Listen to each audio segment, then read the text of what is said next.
Hello दोस्तों, हम करने जा रहे हैं ट्रिग्नोमेट्री, जिसका नाम सुनते के साथ ही रोना आ जाता है, सीने में आग लग जाती है और कभी कभी तो बादल भी गरज जाते हैं।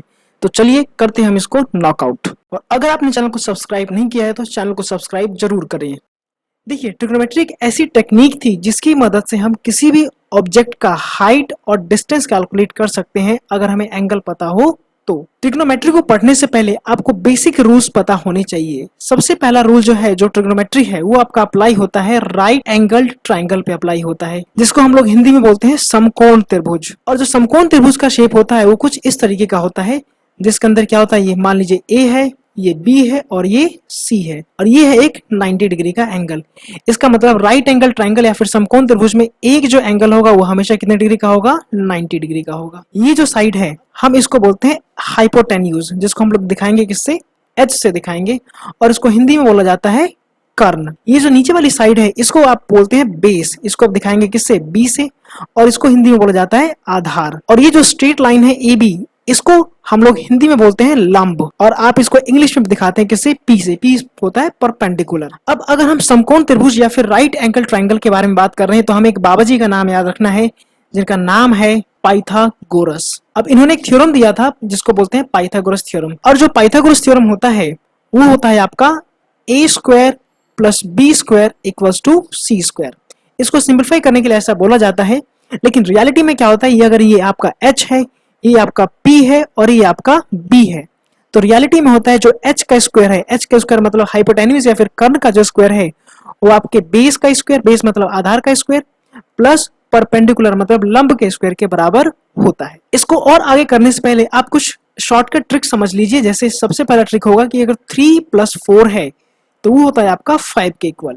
इसको हम लोग ट्रिपलेट्स बोलते हैं। ट्रिपलेट्स का मतलब है कि 3 का स्क्वायर प्लस 4 का स्क्वायर किसके इक्वल होगा, ऑटोमेटिक 5 के स्क्वायर के बराबर होगा। और इसमें अगर आप सभी को 2 से मल्टीप्लाई कर देते हैं तो ये आपके पास हो जाएगा 6, ये हो जाएगा 8 और ये हो जाएगा आपके पास 10। और अगर आप यहाँ पे भी स्क्वायर कर देते हैं, 6 का स्क्वायर 8 का स्क्वायर किसके इक्वल होगा, 10 के स्क्वायर के इक्वल होगा। इस तरीके से दूसरा जो ट्रिक है वो है 12 + 5 इक्वल्स टू होगा आपका 13। 12 का स्क्वायर प्लस 5 का स्क्वायर किसके इक्वल होगा, 13 के स्क्वायर के इक्वल होगा। और अगर आप इसको किसी भी नंबर से मल्टीप्लाई कर देते हैं, मान लीजिए इसको मैंने मल्टीप्लाई कर दिया 5 से, तो 12 को 5 से मल्टीप्लाई करने पाएगा आपका 60, 5 को 5 से मल्टीप्लाई करने पाएगा 25, और 13 को मल्टीप्लाई करेंगे अगर आप 5 से तो आपके पास आएगा 65। तो यहाँ पे भी सेम प्रोसीजर फॉलो होगा, मतलब 60 का स्क्वायर प्लस 25 का स्क्वायर किसके इक्वल होगा, 65 के स्क्वायर के इक्वल होगा। देखिए, ये टेक्निक आपके एग्जाम में काम आएगी अगर आपको शॉर्ट ड्यूरेशन में कैलकुलेशन करना है। तो अब हम पढ़ने जा रहे हैं ट्रिग्नोमेट्रिक आइडेंटिटीज के बारे में कि हम इसके अंदर क्या क्या चीजें पढ़ने वाले हैं। देखिए, सबसे पहली चीज हम पढ़ने वाले हैं वो होगा आपका साइन थीटा। दूसरी चीज जो पढ़ने वाले हैं वो होगा आपका कॉस थीटा, और तीसरी चीज जो हम पढ़ेंगे वो होगा आपका टेन थीटा। पहली चीज जो आपको याद रखनी है कि थीटा जो है इसको यूज किया जाता है एंगल के लिए, एंगल मतलब कोण को दिखाने के लिए। दूसरी चीज जो आपको पता होना चाहिए कि जो टेन थीटा होता है वो आपका होता है साइन थीटा अपॉन में कॉस थीटा। तो इसका मतलब अगर आपको साइन और कॉस की वैल्यू पता चल गई तो आप टेन की वैल्यू आसानी से फाइंड आउट कर सकते हैं। तो मेनली देखा जाए तो इसके अंदर 2 आइडेंटिटीज है, और जो तीसरा है वो साइन अपॉन में कॉस होता है। अब 3 और है जो कि इसके अपोजिट होते हैं। जैसे साइन का अपोजिट होता है कॉसेक थीटा, कॉस का अपोजिट होता है सेक थीटा, टेन का अपोजिट होता है कॉट थीटा। तो ये बहुत मुश्किल नहीं है, अगर आप क्वेश्चन करते रहते हैं तो आपको ये चीजें परमानेंटली रट जाएगी। तो अब हम सीखने वाले हैं कि हम तीनों फंक्शन जो कि आपका होता है साइन थीटा, कॉस थीटा और टेन थीटा, इनकी वैल्यू किस तरीके से फाइंड आउट करने वाले हैं। देखिए, इसको फाइंड आउट करने से पहले आपको एक चीज हमेशा याद होनी चाहिए कि थीटा के सामने जो भी साइड होगा वो आपका क्या होगा, पी होगा। पी मतलब परपेंडिकुलर, परपेंडिकुलर मतलब क्या होगा, आपका लंब होगा। तो ये आपका आ जाएगा एच। देखिए, थीटा अगर आपका यहाँ पे है तो पी आपका यहाँ पे आ जाएगा ये, और नीचे हमेशा क्या होगा, बी होगा। लेकिन अगर हम कुछ दूसरा एग्जांपल ले लेते हैं, जैसे मान लीजिए मैंने दूसरा ट्रायंगल ले लिया और इसके अंदर अगर मैं यहाँ पे एंगल लिख देता हूँ, यहाँ पे लिख देता हूँ थीटा, तो थीटा यहाँ पे, तो थीटा के सामने आपका हमेशा क्या होना है, पी होना है। तो ये आपका पी हो जाएगा, ये आपका क्या हो जाएगा, हमेशा एच ही रहेगा। जो सबसे बड़ा वाला साइड होगा हमेशा एच होगा, और ये आपके पास क्या बचेगा, बी बचेगा। बस आपको ये रूल फॉलो करना है। तो सबसे पहले हम लोग निकालेंगे साइन थीटा की वैल्यू।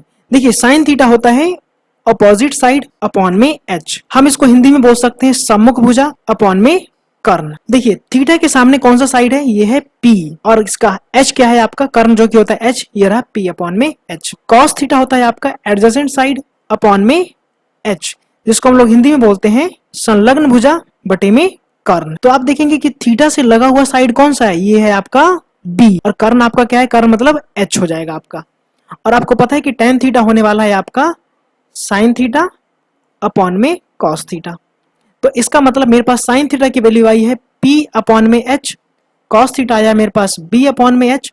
तो एच से एच कैंसिल हो जाएगा, तो आपके पास जो फाइनल आंसर आएगा वो आएगा पी अपॉन में बी। और टेन थीटा को आप दूसरे शब्दों में लिख सकते हैं, पी को लिखा जा सकता है अपोजिट साइड को मैं ओएस लिख देता हूं, और बी को लिखा जा सकता है जो कि आपका बेस होता है, तो आपको लिख सकते हैं एडजेसेंट साइड, और हिंदी में इसको लिख सकते हैं सम्मुख भुजा बटे में संलग्न भुजा। अब हम सीखेंगे कि इसको याद कैसे करना है। याद करने की पहली ट्रिक है पाकिस्तान भूखा प्यासा, हिंदुस्तान हरा भरा। पहला तरीका ये है।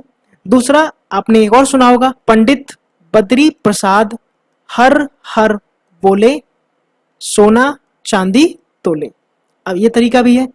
तीसरा तरीका हो सकता है जो कि काफी वियर्ड है लेकिन आपके दिमाग में परमानेंटली फिट हो जाएगा, वो है कि पापा बीड़ी पियोगे, हाँ हाँ बेटा। तो आप इन तीनों में से किसी भी टेक्निक को फॉलो कर सकते हैं और आप आसानी से इसको याद कर सकते हैं। अब देखिए, हमने पढ़ा था कि साइन का जो अपोजिट होता है वो होता है आपका कॉसेक थीटा। तो आपको सिंपली करना क्या है, इसको उल्टा कर देना है। तो ये आपके पास हो जाएगा एच अपॉन में पी।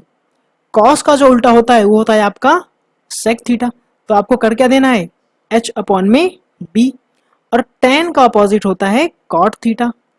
तो आपको क्या करना है, इसको सीधे उल्टा कर देना है, बी अपॉन में पी। तो अब हम करते हैं एक छोटा सा एग्जांपल। इस एग्जांपल से आपका जो डाउट है वो परमानेंटली खत्म हो जाएगा। देखिए, हमने ले लिया एक ट्रायंगल एबीसी जिसके अंदर आपको दो साइड दिया हुआ, एक 5 है, दूसरा क्या है 13 है।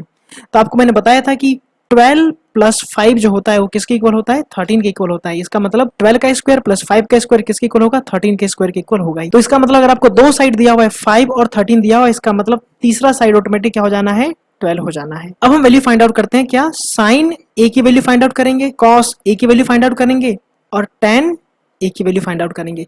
देखिए, ए का मतलब है कि आपका जो एंगल है वो है यहाँ पे है। तो मैंने आपको बताया था कि इस एंगल के सामने क्या होगा, ये जो वैल्यू होगी ये आपका P होगा, ये आपका H होगा, और ये होगा आपका B।